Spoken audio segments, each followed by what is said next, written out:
4 दिनमा 18,600 रुपैयाँले बढ्यो सुनको मूल्य। तोलाको कति?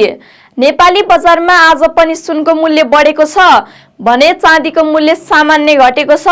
नेपाल सुनचाँदी व्यवसायी महासंघका अनुसार आज सुनको मूल्य तोलामा 3,200 रुपैयाँले बढेर प्रति तोला 3,22,100 रुपैयाँ कायम भएको छ।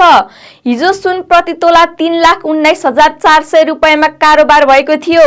आज चाँदीको मूल्य भने तोलामा 10 रुपैयाँले घटेको छ। यससँगै चाँदी प्रति तोला 4,865 रुपैयाँ कायम भएको छ। हिजो चाँदी तोलाको 4,875 रुपैयाँमा कारोबार भएको थियो। गत बिहीबार सुनको मूल्य तोलामा 2,300 रुपैयाँले बढेको थियो। आज सहित 4 कारोबार दिनमा सुनको मूल्य तोलामा 18,600 रुपैयाँले बढेको छ।